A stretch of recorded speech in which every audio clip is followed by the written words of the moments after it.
Hello and welcome to Business Arena live from Warsaw on TVP World. I'm your host, Marie Cato. Let's go to the main business stories of the day. Turkey has been taking advantage of a lucrative loophole in Western sanctions on Russian oil.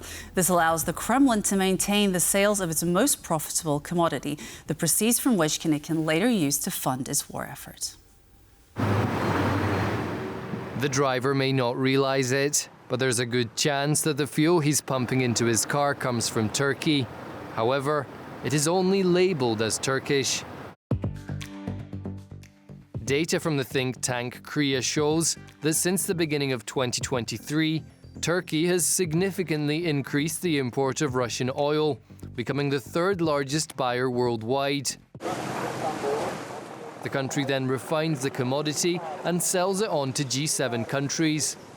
Since these exports come in the form of processed fuel, they fall outside the scope of Western sanctions, which only ban the purchase of Russian crude, with some exceptions.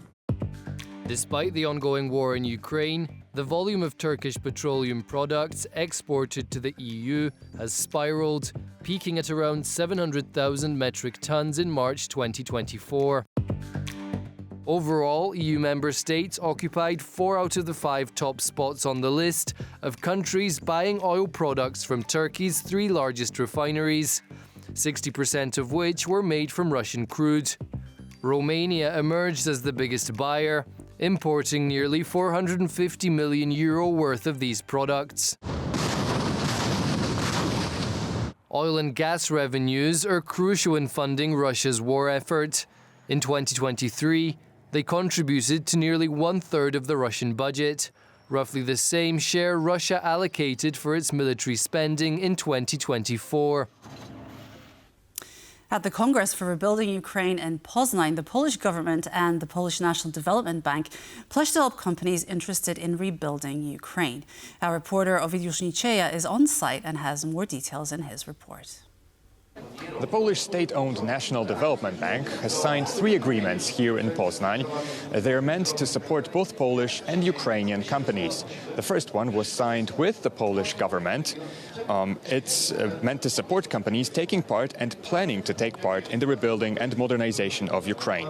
The 2 others were signed with Ukrainian banks, and they are meant to make financing for micro, small and medium-sized enterprises in areas located close to the war zone easier.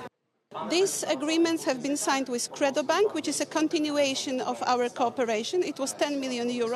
And the other agreement signed with Private Bank to support energy needs of SMEs, also in these very difficult zones, war zones. We signed the agreement to guarantee loans provided by Credo Bank in most difficult parts of Ukraine, which we call red and orange zones. These zones are close to the front line, not more than 50 or 100 kilometers from occupied territories. Some entrepreneurs are concerned with the insurance of their investments in Ukraine. This is a difficult topic in a country which has been at war since 2014 and under a full-scale Russian invasion since 2022.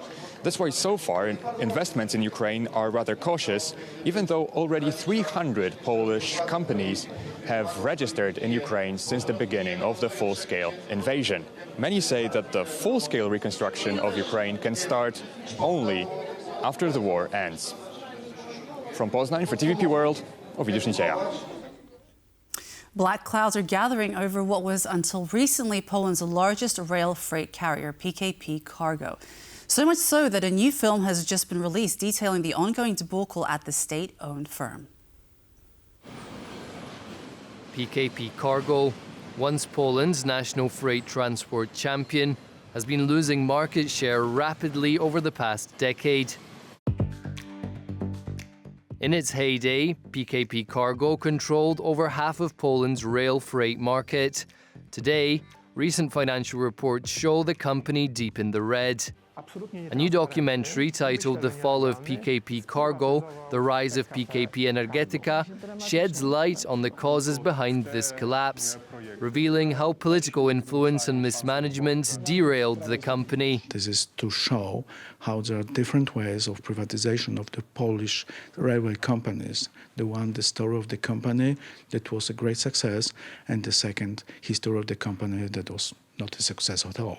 PKP Cargo's struggle to maintain market share comes in sharp contrast to PKP Energetica, which after going private, saw its market cap increase several times over. The documentary underscores this disparity, attributing PKP Cargo's decline to political appointments and decisions that prioritized short-term political gains over the long-term health of the company. When asked about plans to regain market share, Wojewódka outlined a firm strategy. We are withdrawing in some activities with some localities. We are terminating thousands of employees. We are making our finances to be healthy. By end of 2026, we could see much better results than we see today. Here's one stark example of how far the company has fallen. PKP Cargo was worth over €530 million after its partial privatization in 2013. Today, it's valued at just under €140 million, a dramatic decline that reflects years of poor governance and lack of strategic focus. In the first half of this year, the company recorded a loss of a little more than €100 million. And the Polish Ministry of Finance has published its 4-year plan to get the country's deficit under control. It will submit it to the European Commission next week as part of the excessive deficit procedure. Poland is among those member states where the deficit has exceeded 3% of GDP, so it must declare to reduce it. It also has to prove that the draft budget is consistent with this plan. This is what the Finance Ministry predicts will be the ratio of debt to GDP for the next 4 years. As we see, it'll go above the 60% threshold outlined by the EU. Now, the line below is the ratio calculated according to the Polish Finance Ministry's methodology. It does not include extra budgetary funding for 2 major expenses, the COVID Fund and the Polish Armed Forces Fund. It's here that the new strategy will concentrate its attack, with lowering the cost of servicing the debt. Now, as the bonds issued for these funds are more costly to service, they'll be shuffled back into the budget. And this is also the reason why the government is actively shuffling this debt from all those particular funds to the central budget, because this allows to limit servicing costs. It is important to underline here that the 4-year plan chosen by Finance Minister Andrzej Domański will not bring the total debt down, but will concentrate on the deficit.